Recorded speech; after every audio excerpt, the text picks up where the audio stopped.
Assalamualaikum warahmatullahi wabarakatuh. Alhamdulillah, alhamdulillahi rabbil alamin. Assalatu wassalamu ala asrafil anbiya'i wal mursalin Sayyidina Maulana Muhammadin. Ashhadu an la ilaha illallah wa ashhadu anna Muhammadar Rasulullah. Allahumma sholli ala Sayyidina Muhammadun musyabihil wal ikram, ya wal jalil wal ikram.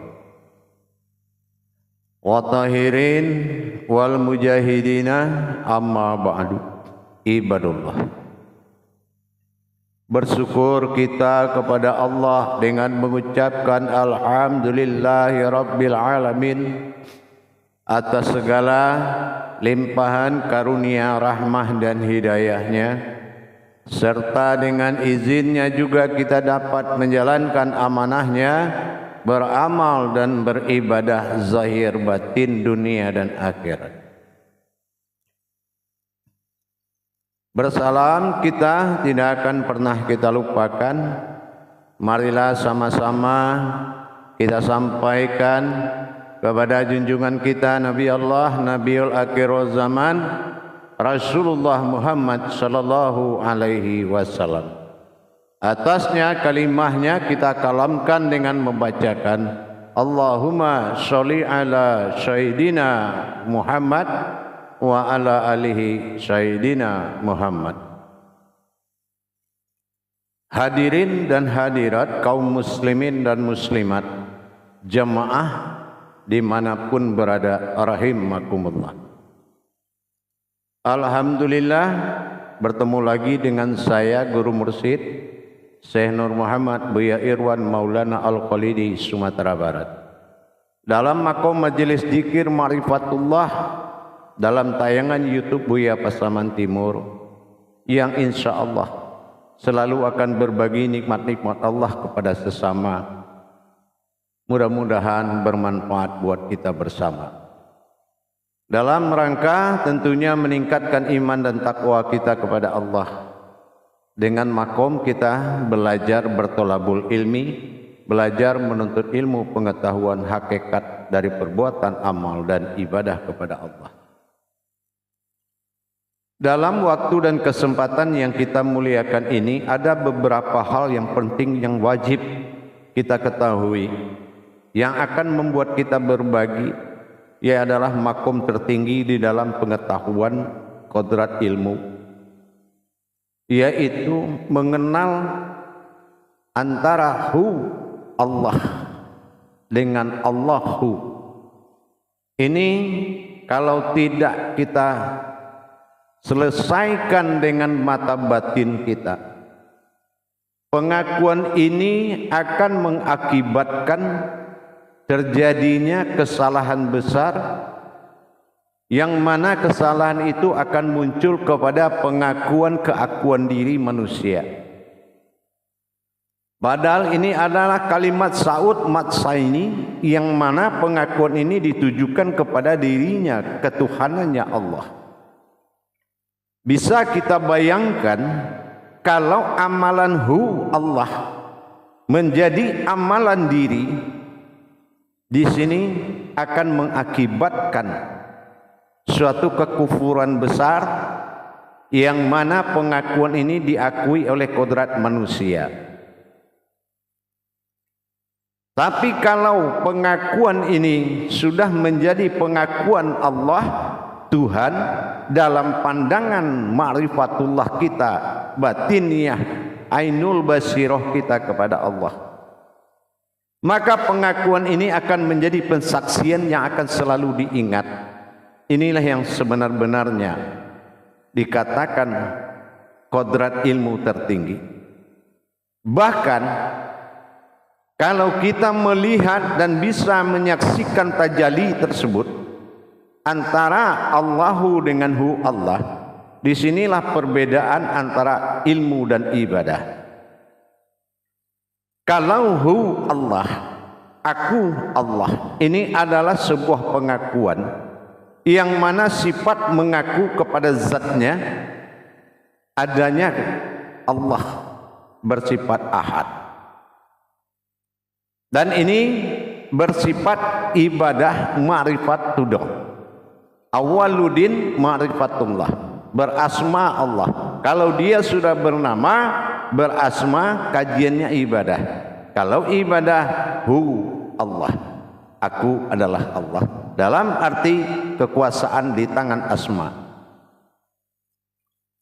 Tapi kalau jatuhnya kodrat tajali ini kepada ilmu, awal diri adalah ilah Tuhan tunggal ba'dal awal jadinya, ini akan menjadi kodrat wujud asal mula titik awal jadi, yaitu aku, ada dan tiada Allah. Artinya apa? Keakuan dikala takyinnya pada diri adalah mutlak. Artinya apa? Kalau hu Allah, aku adalah Allah, awaludin marifatullah, agama awal jadi, Muhammad kodrat murni, Muhammad asal awal jadi. Tapi kalau Allah aku adalah penetapan, Allahu, Allah itu aku, ini adalah penetapan. Jadi kita harus bisa membedakan pengakuan dengan penetapan atau suatu ketetapan. Laksana seorang pejabat dengan wakil pejabat. Si pejabat menulis surat, tapi yang membacakan wakilnya. Tetapi tanda tangan di bawah adalah pejabatnya. Nah, inilah perbedaan yang mengaku dengan yang menetapkan. Ditetapkan di Jakarta tanggal sekian atas nama ini oleh ini yang menetapkan. Yang membacakan atas nama inilah yang mengaku. Yang mengaku ada dalam hukum tauhid agama. Awaludin ma'rifatullah. Tetapi yang menetapkan ilah diri, awal diri adalah Tuhan, ilah tunggal wahid awal mula jadinya. Ini adalah penetapan. Dikatakan sebuah napas dalam kajian hu Allah, kenapa diserahkan kepada napas? Napas bukan roh turun naik. Apa iya turun naik? Kita buktikan. Apa ada yang turun, apa ada yang naik? Apa atau atas atau bawah? Ini juga harus menjadi suatu penyelesaian. Jangan ada bahasa di atas dan di bawah dan naik atau turun. Allah itu tidak bertempat. Allazi an-nahya wa aina man aina ayyahna ta'ainu. Innahu, sungguhnya aku tidak pantas engkau cari pada tempat ruang daerah dan waktu, karena aku sudah ada sebelum semua ada. Berarti cerita ilmu pada kodrat hu Allah, Allahu pada kodrat Allahu, tidak ada ruang jarak, tempat dan waktu dalam pembahasannya. Tetapi yang ada adalah kodrat, titik awal mula jadi, titik pada aku wujud dan titik pada maujud. Nah, ini yang akan menjadi turun naik tadi. Naik pada tahta ketuhanan, turun kepada tahta asma, nama. Jadi kalau kita dalam ibadah sempat menyatukan atau memisahkan hu ke bawah, Allah ke atas, mana ada sebuah zikir memisahkan nama dengan pemiliknya? Di mana ada si diri, pasti ada nama di situ. Kalau kita memanggil dengan zikir, berarti kita tidak bisa mengkalamkan kalam itu menjadi zikir tetapi sesuatu yang dilihat yang akan disaksikan, dan itu menjadi ingatan zikir yang ketiga setelah melihat dan menyaksikan. Bagaimana mungkin kita memanggil seseorang dengan nama sementara kita melirik ke kiri atau ke kanan, tidak melihat ke yang punya nama? Tidak mungkin terpisah antara dirinya dengan namanya. Mana ada zikir hu Allah, tetapi penyaksian terhadap penglihatan yang akan kita saksikan, itu baru bisa terjadi zikir. Melihat, menyaksikan yang melihat. Tetapi di dalam pernyataan aku Allah adalah suatu pengakuan. Tapi kalau Allahu adalah ketetapan, Allah itu aku, itu ketetapan. Di mana ketetapan itu berlakunya? Ingat, ibarat kita menjalankan sebuah sakaratul maut, apakah kita mengikuti keakuan atau aku atau dirinya atau namanya? Ini kalau di ilmu, kodrat ilmu, dia harus nyata adanya. Maka terbalik zikir ibadah dengan zikir ilmu. Terbalik dalam pandangan batin. Terbalik dalam pandangan batin. Kalau kita beribadah ke dalam, Allah menguasai segala wujud diri, sehingga kita luput dalam kodrat Allah semata. La maujudun illallah. Tapi kalau dalam kodrat ilmu, aku adalah aku. Ini ilmu. Arti ilmu, awal diri adalah Tuhan, ilah, wahid tunggal pada awalnya. Yang kembali siapa? Innalillahi. Alif kembali kepada alif. Jadi kalau kita mengalami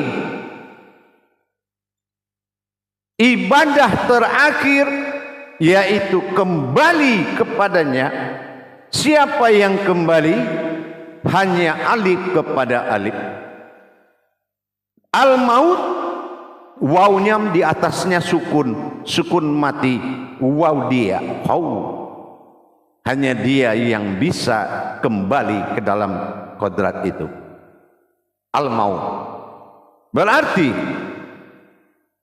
peran penting di dalam sakaratul maut seseorang. Inilah yang kembali alif, aku Allah. Nah, di sini wujud menyatakan tinggi, atas adalah aku. Turun wujud titik adalah Allah. Inilah titik asma, titik husna. Jadi kalau kita melaksanakan zikir kembali kepada ketunggalannya, menuju wujud asal mula dia jadi, maka di saat menarik napas, ditarik adalah aku. Naik aku, turun asma. Di saat kita melepaskan napas,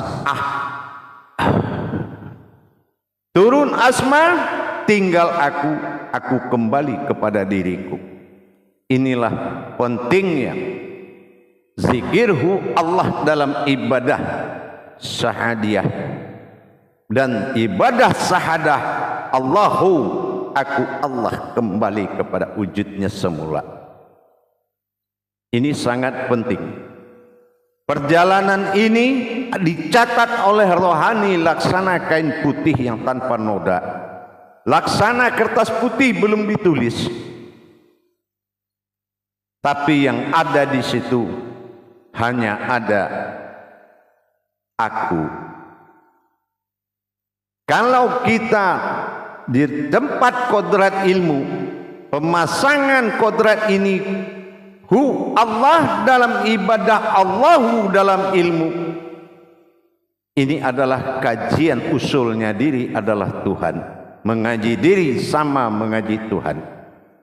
Berarti kembali naik setelah ditarik tinggal sukun kosong, asma lebur di dalam sukun, maka maujud aku semata. Inilah aku. Inna lillahi inna ilahihi. Aku kembali kepada Tuhan, menjadi Tuhan. Ini alif kembali kepada alif. Ini adalah kodrat ilmu tertinggi yang sangat menjadi penentu di sakaratul maut seseorang dalam perjalanan rohani, bukan masalah amal baik, amal buruk. Jangan nanti kita kembali kepada asmanya, karena asma adalah nama, bukan Tuhan. Yang Tuhan adalah aku. Allah adalah asmanya. Kalau kita tidak bisa membedakan kemana kita kembali, kepada asmanya atau kepada akunya. Ini ditentukan oleh kebiasaan rohani. Jadi tidak ada istilah ke atas ke bawah. Tidak ada istilah nafas. Naf itu adalah diri, asy itu adalah sesungguhnya. Jadi diri batin yang sesungguhnya itu nafas. Jadi diri batin inilah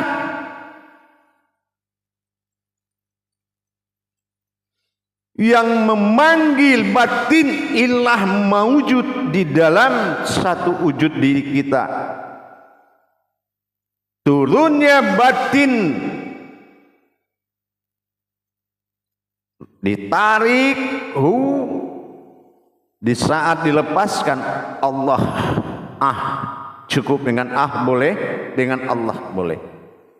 Berarti leburlah kalam asma Allah di dalam sukun dan wujudlah diri batin berdiri sendiri dengan kata aku.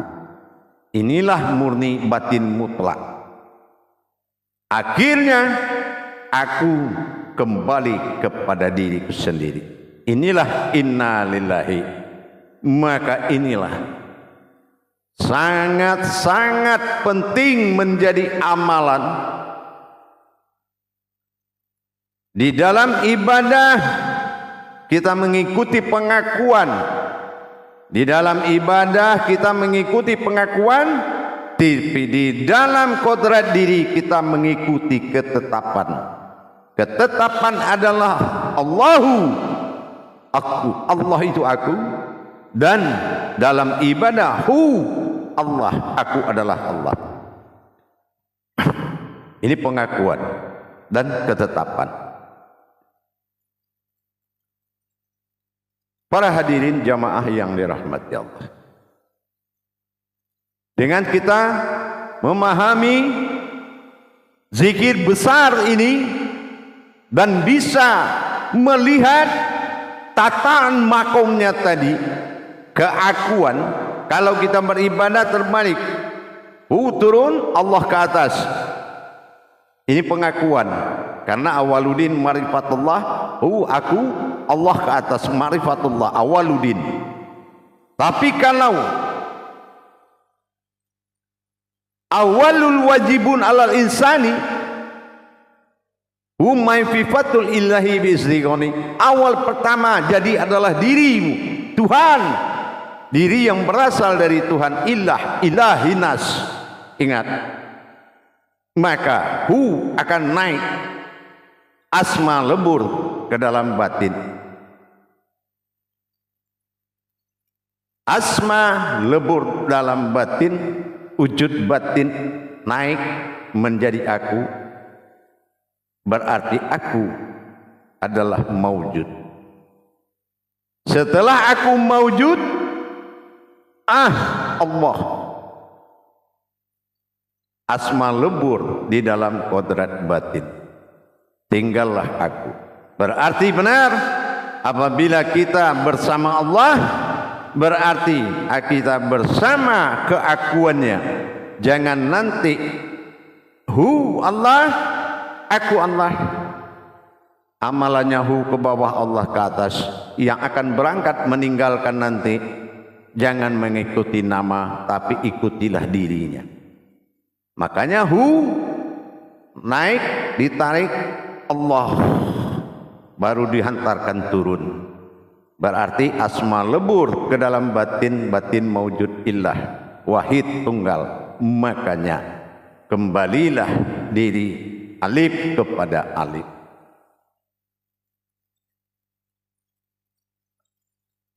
Jadi dengan kita mengerti pemahaman cara pemakaian dari kodrat ini, insya Allah mudah-mudahan akan menjadi suatu nikmat yang paling besar, nikmat yang paling indah dalam bersakaratul kepada Allah, baik dalam dunia maupun dalam ajal. Barakallahu ya Karim ya Rahman ya Rahim. Semoga bermanfaat buat kita bersama. Assalamualaikum warahmatullahi wabarakatuh.